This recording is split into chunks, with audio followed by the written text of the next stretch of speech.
yang bernama Qarun. Kalau kita lihat di dalam surah Al-Qasas, ternyata Qarun ini punya kebiasaan flexing, kebiasaan pamer. Dikatakan di dalam surah Al-Qasas ayat 79, fa kharaja ala qaumihi fi zinatihi. Ada waktu-waktu tertentu dia keluar dari rumahnya, menghadap masyarakat ramai, membawa seluruh harta kekayaan yang dia miliki. Dia membuat festival seperti karnaval 17-an, tapi yang dia bawa hartanya, seluruh hartanya.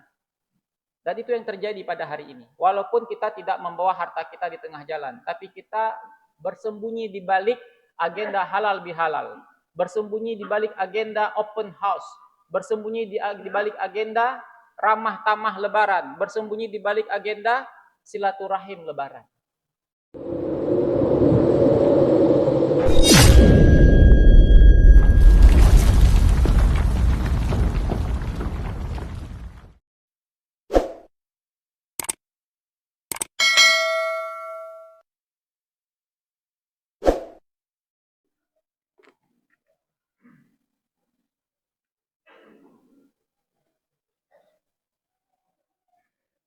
Assalamualaikum warahmatullahi wabarakatuh. Alhamdulillah rabbil alamin. Wabihi nasta'inu ala umurid dunya waddin. Wassalatu wassalamu ala asyrafil anbiya'i wal mursalin. Sayyidina Muhammadin wa ala alihi wa sahbihi ajma'in. Faqala Allah Ta'ala fi kitabihil karim. A'udzu billahi minasyaitonir rajim. Bismillahirrahmanirrahim. Alhaakumut takatsur hatta zurtumul maqabir. Kalla sawfa ta'lamun thumma kalla sawfa ta'lamun. Kalla law ta'lamuna 'ilmal yaqin latarawunnal jahim. Thumma latarawunnaha 'ainal yaqin. Thumma latus'alunna yawma idzin 'anin na'im. Shadaqallahul 'azim. Sidang jamaah salat Isya, tarawih dan witir yang dirahmati Allah Subhanahu wa taala. Puji dan syukur kita panjatkan kehadirat Allah Subhanahu wa taala atas segala bentuk limpahan rahmat dan juga curahan nikmatnya kepada kita semua. Dan kemudian tak lupa salawat beriringkan salam semoga senantiasa tercurahkan kepada baginda Rasulullah Muhammad sallallahu alaihi wasallam. Begitu pula kepada para keluarganya dan juga kepada para sahabatnya sekalian.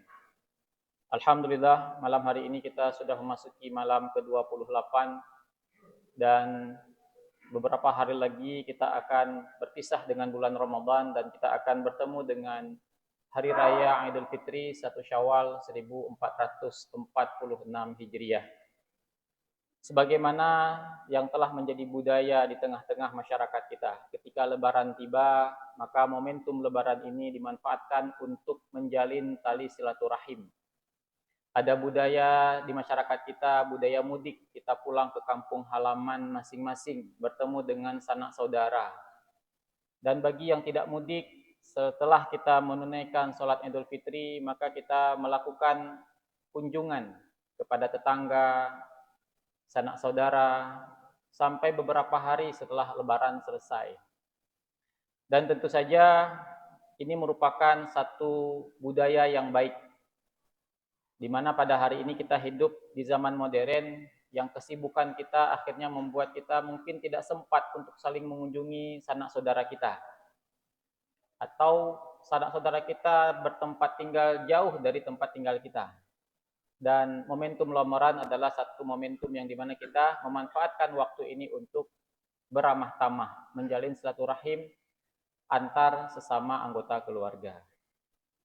Dan kemudian di kantor, di tempat kita bekerja, selepas libur Lebaran ada dilaksanakan agenda halal bihalal. Para pejabat membuat open house dan lain sebagainya. Artinya ini ketika dilakukan dengan niat yang baik, maka insya Allah dia akan menghasilkan sesuatu yang baik pula. Namun sidang jamaah yang dirahmati Allah Subhanahu wa taala, kalau kita perhatikan dengan seksama, makin kemari agenda-agenda seperti halal bihalal, silaturahim dan lain sebagainya, sepertinya harus kita akui memiliki pergeseran nilai. Telah mengalami pergeseran nilai. Ketika kita saling mengunjungi satu sama lain, mungkin 1-2 menit pertama kita mengatakan minal aidin wal faizin, taqabbalallahu minna wa minkum, mohon maaf lahir dan batin. Akan tetapi tema berlanjut dengan hal-hal yang tidak ada hubungannya dengan silaturahim. Apa itu? Saling memamerkan harta kekayaan, saling bermegah-megahan. Maka seringkali tema entah itu di open house, halal bihalal, ya, saling mengunjungi satu sama lain, selepas kita itu beramah tamah, memohon maaf lahir dan batin, apa yang terjadi? Saling menyampaikan kesuksesan masing-masing, kesuksesan anak, saling menyampaikan perolehan masing-masing dalam hal dunia. Sudah ada yang berganti kendaraan, sudah ada yang menambah rumah baru dan lain sebagainya. Dan inilah yang perlu kita cermati. Jangan sampai budaya yang dulunya diawali mungkin oleh pendahulu kita itu diniatkan dengan sesuatu yang baik, tapi pada hari ini mengalami pergeseran nilai. Sehingga kemudian membuat agenda-agenda tersebut tidak lagi menjadi sakral. Dan sidang jamaah yang dirahmati Allah Subhanahu wa taala, apa yang terjadi pada hari ini, di mana sebagian besar kaum muslimin memanfaatkan momentum lebaran untuk saling memamerkan hartanya masing-masing, memamerkan materi yang Allah berikan kepada mereka, maka takutlah kita dengan ancaman Allah Subhanahu wa taala dalam surah At-Takatsur. Ini adalah surat yang cukup populer di tengah-tengah masyarakat kita di setiap bulan Ramadan, selalu dibaca di rakaat pertama. Alhaakumut takatsur hatta zurtumul maqabir. Kalla saufa ta'lamun. Bermegah-megahan telah membuat kalian lalai. Padahal kita tidak menyadari bahwa harta yang Allah titipkan kepada kita itu menjadi pertanyaan pada hari kiamat. Tapi justru pada hari ini ketika Allah Subhanahu wa taala mengamanahkan kepada kita harta, justru kita menjadikan harta itu sebagai sarana untuk bermegah-megahan, memamerkan apa yang kita anggap sebagai sebuah keberhasilan. Dan apa yang terjadi? Nah, sehingga kemudian ketika ada kumpul bersama di keluarga besar, mungkin ada 1-2 anak yang berhasil, anak yang lain tidak berhasil. Apa yang terjadi? Bukan kemudian mengeratkan tali silaturahim, tapi justru merenggangkan. Setiap kali pulang dari bertamu, ada yang mengatakan, alangkah beruntungnya ya abang itu, sudah bekerja di tempat yang hebat, dengan gaji yang tinggi, sementara suami saya masih seperti ini saja, mengurangi rasa syukur. Tapi itu yang terjadi di tengah-tengah masyarakat kita. Nah, sidang jamaah yang dirahmati Allah Subhanahu wa taala. Kalau hari ini fenomena bermegah-megahan ini dikenal dengan istilah flexing. Walaupun sarananya di media sosial, tapi flexing itu apa? Memamerkan harta kekayaan. Kita merasa perlu ketika kita berhasil, kita menyampaikan kepada orang lain dan berbangga-bangga dengan apa yang kita capai. Entah itu harta, entah itu jabatan, dan lain sebagainya. Sehingga kemudian seharusnya ketika kita setelah 1 bulan ditempa oleh puasa di bulan Ramadan, yang dimana Ramadan itu kita berpuasa dan itu adalah ibadah yang tersembunyi, ibadah yang tidak tampak, maka sudah seharusnya orang yang ditempa dengan Ramadan, dia tidak suka memamerkan apa yang dia miliki. Ibadah saja kita tidak boleh pamer. Ini bukan hanya ibadah yang dipamerkan, tapi apa? Harta benda dipamerkan. Dan kalau kita melihat di dalam Al-Quran, penyakit flexing ini, penyakit pamer ini dialami oleh siapa? Oleh sosok yang hidup pada zaman Nabi Musa alaihissalam, yang bernama Qarun. Kalau kita lihat di dalam surah Al-Qasas, ternyata Qarun ini punya kebiasaan flexing, kebiasaan pamer. Dikatakan di dalam surah Al-Qasas ayat 79, fakharaja ala qaumihi fi zinatih. Ada waktu-waktu tertentu dia keluar dari rumahnya, menghadap masyarakat ramai, membawa seluruh harta kekayaan yang dia miliki. Dia membuat festival seperti karnaval 17-an, tapi yang dia bawa hartanya, seluruh hartanya. Dan itu yang terjadi pada hari ini. Walaupun kita tidak membawa harta kita di tengah jalan, tapi kita bersembunyi di balik agenda halal bihalal, bersembunyi di balik agenda open house, bersembunyi di balik agenda ramah tamah lebaran, bersembunyi di balik agenda silaturahim lebaran. Padahal bentuknya apa? Kita ingin memamerkan semua yang kita miliki. Nah, kemudian sidang jamaah yang dirahmati Allah Subhanahu wa taala. Ketika pada hari ini kita melihat bahkan orang lain memiliki kesuksesan dalam hal dunia. Tadi kita mengingatkan siapa saja yang pada hari ini telah Allah berikan kekayaan yang berlimpah, maka hati-hatilah jangan sampai kekayaan yang Allah berikan itu membuat kita bermegah-megahan. Nah, sekarang sebaliknya, ketika kita melihat kemegahan orang lain, mungkin kita berkunjung ke rumah sanak saudara kita, kita melihat rumahnya begitu megah, kendaraannya begitu mewah, makanannya begitu mewah, capaiannya begitu luar biasa, sementara kita masih tidak seberapa. Mungkin saudara kita bekerja dengan gaji fantastis, kita masih honorer katakanlah, yang gajiannya belum tentu kapan. Maka perhatikanlah apa yang terjadi pada masa Qarun ini. Ketika Qarun keluar dari rumahnya membawa harta-hartanya, memamerkan semua harta-hartanya, ada orang yang melihat harta-hartanya itu. Dikatakan di sini qalal ladzina yuridunal hayatad dunya. Ada orang-orang yang di dalam hatinya punya keinginan dunia tapi tidak berhasil. Ketika dia melihat kesuksesan Fir'aun, kesuksesan Qarun, apa yang dia katakan? Ya laitalana mithla ma utiya Qarun. Alangkah nikmatnya andai saja kita memiliki sebagaimana yang dimiliki oleh Qarun. Kalau kita pada hari ini melihat ada orang punya mobil mewah, alangkah indahnya kalau saya juga punya mobil seperti itu. Kalau kita melihat pada hari ini ada orang memiliki rumah yang besar, kita mengatakan alangkah enaknya kalau saya juga punya rumah sebesar itu. Inilah yang dikatakan oleh mereka ketika mereka melihat kesuksesan yang dimiliki oleh Qarun. Dan kemudian mereka mengatakan apa? Innahu ladzu hadzin azim. Beruntung sekali Qarun itu. Sementara kita tidak beruntung, beruntung sekali Qarun itu. Dan kemudian berkatalah salah seorang yang memiliki ilmu, pemahaman tentang agama, pemahaman tentang hakikat dunia ini. Apa yang dia katakan? Wailakum, celaka kalian. Celaka kalian kalau kalian mengatakan beruntung itu Qarun. Sementara Allah Subhanahu wa taala memberikan kepada kita apa yang lebih baik dari apa yang dimiliki oleh Qarun. Apa itu? Thawabullahi khairul liman amana wa amila salihah. Allah memberikan kepada kita keimanan, memberikan kepada kita kemudahan untuk melakukan amal soleh. Itu lebih baik daripada apa yang diberikan oleh Allah kepada Qarun. Sidang jamaah yang dirahmati Allah Subhanahu wa taala. Ketika kita mengaku diri kita pada hari ini menjadi orang yang beriman, maka biasakanlah kita melihat dunia ini dengan kacamata iman. Jangan sampai kita seperti orang yang menginginkan Qarun, menginginkan seperti yang dimiliki oleh Qarun, tapi lihatlah dengan kacamata iman. Allah Subhanahu wa taala memberi sesuatu kepada hamba-hambanya. Pemberian Allah itu ada yang diberikan kepada semua orang. Tidak melihat apakah dia itu beriman atau apakah dia itu ingkar. Contohnya apa? Harta. Allah kasih kepada siapa saja. Tidak ada ceritanya orang beriman kaya raya, yang tidak beriman miskin, tidak ada. Allah kasih itu. Kenapa? Pertanyaannya mengapa Allah kasih semua itu?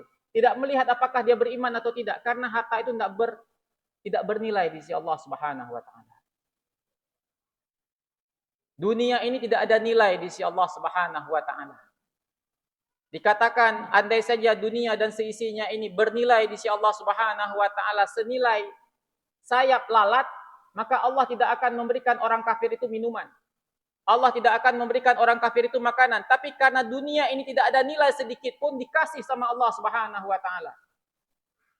Nah, jangan sampai pemberian Allah yang seperti ini kita anggap bernilai. Terbalik.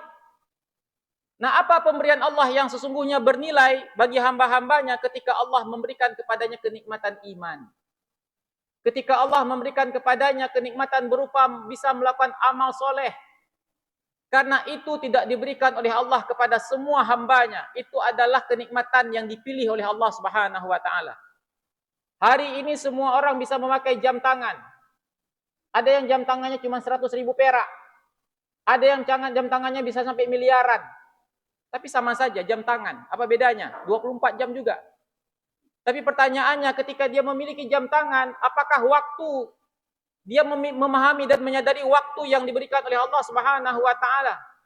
sehingga dia bisa mengetahui yang mana hak Allah, yang mana kemudian kemudahan diberikan kepadanya untuk melakukan apa saja yang Allah halalkan. Tapi ada orang pada hari ini punya jam yang begitu mahal, tapi dia tidak tahu waktu sholat, dia tidak tahu waktu istirahat, dia tidak tahu waktu bekerja. Ada orang pada hari ini diberikan oleh Allah Subhanahu wa taala harta, dia bisa membeli kendaraan mewah. Tapi sayangnya kendaraan itu tidak digunakan untuk mengantarkannya ke rumah-rumah Allah Subhanahu wa taala. Sementara ada hamba Allah yang lain, jangankan kendaraan, bahkan kaki pun tidak punya. Tapi dia masih bisa melangkah, walaupun tidak punya kaki, masih bisa melangkah ke rumah Allah Subhanahu wa taala. Pertanyaannya, yang mana yang Allah sayangi? Yang mana yang bernilai? Kalau kita memakai kacamata iman, maka kita akan menganggap bahwa orang yang bisa melangkahkan kakinya ke rumah-rumah Allah, beribadah, maka Allah telah memberikan kepadanya kenikmatan yang sesungguhnya. Karena kenikmatan itu adalah kenikmatan yang kekal, kenikmatan yang kekal abadi pada hari kiamat kelak. Sementara pemberian Allah Subhanahu wa taala berupa harta, itu kenikmatannya hanya sementara, tapi dia akan menyisakan pertanyaan. Sebagaimana di dalam Al-Quran, dalam surah At-Takasur dikatakan, "Tsumma latus'alunna yauma idzin 'anin na'im." Semua kenikmatan yang Allah berikan kepada kalian itu akan ditanya. Kenikmatannya sebentar, tapi akan menyisakan pertanyaan. Enggak pamer aja ditanya, apalagi sekarang pamer. Itu ditabok sama malaikat. Ditanya, dari mana harta itu? Oke, dari sesuatu yang halal. Kau kemanakan? Saya pamerkan. Apa yang terjadi? Maka harta itu akan menjadi petaka bagi kita pada hari kiamat. Oleh karena itu, sidang jamaah yang dirahmati Allah Subhanahu wa taala, mari sama-sama kita menjaga kesucian hari raya Idul Fitri. Dengan cara pada hari ini kita saling bermaaf-maafan.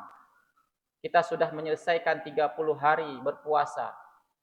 Kita bertobat kepada Allah Subhanahu wa taala terhadap dosa-dosa kita kepada Allah. Kita beristighfar. Nah, semoga ketika 1 Syawal tiba, ketika kita saling bertemu satu sama lain, dengan tetangga, sanak saudara, dengan orang tua, kita memohon maaf. Maka pada saat itu kita sedang menghapus dosa kita dengan sesama manusia. Nah, jangan sampai momentum 1 menit kita memohon maaf kepada mereka, menit berikutnya kita membuat dosa yang baru kepada mereka. Tidakkah pada hari ini orang-orang kaya bisa menjaga perasaan orang-orang miskin? Tidakkah pada hari ini para pejabat bisa menjaga perasaan orang-orang yang pada hari ini hanya berupa rakyat jelata? Ketika kita di keluarga, kita sebagai seorang yang sudah mendapatkan kesuksesan, bisakah kita menjaga saudara kita yang lain yang mungkin belum sukses kita? Sadarkah kita ketika Allah Subhanahu wa taala memberikan kepada kita kekayaan, di balik kekayaan itu ada tanggung jawab.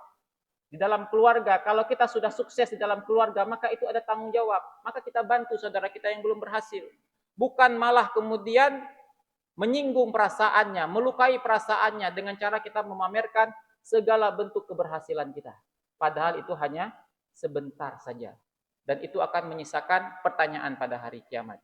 Dan kemudian bagi kita yang pada hari ini belum mendapatkan kesuksesan seperti orang lain, dan ketika pada hari raya nanti kita berkunjung ke rumah orang dan kita melihat ada kesuksesan-kesuksesan yang Allah berikan kepada mereka, jangan silau. Lihatlah semua itu dengan kacamata iman. Syukuri apa yang Allah berikan. Karena pada hakikatnya kenikmatan yang sesungguhnya itu adalah ketika Allah Subhanahu wa taala masih menyemayamkan kenikmatan iman pada diri kita. Ketika Allah Subhanahu wa taala masih memudahkan kita untuk beribadah. Ketika Allah Subhanahu wa taala masih memberikan kepada kita kekuatan untuk melaksanakan semua kewajiban yang Allah sampaikan kepada kita. Karena itulah pada hakikatnya kenikmatan yang akan kekal abadi ketika nanti kita dibangkitkan pada hari kiamat kelak. Fa'tabiru ya ulil absar la'allakum turhamun. Subhanakallahumma wa bihamdika asyhadu an la ilaha illa anta astaghfiruka wa atubu ilaik. Assalamualaikum warahmatullahi wabarakatuh.